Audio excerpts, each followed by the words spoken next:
ए नीट कोंबडा बन, नाही तर बाईंना सांगून देईल.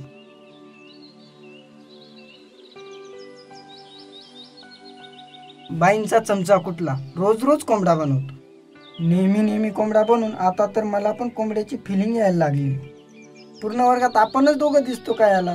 कोणी याला मॉनिटर बनवले यार? अरे पूर्ण वर्गाने बनवलं होतं, ते पण वोट करून. पण कधी? अरे तेव्हा आपण ॲब्सेंट होतो. जर तुम्हालाही कोंबडा नसेल बनायचं तर ॲब्सेंट राहू नका, मतदान करा.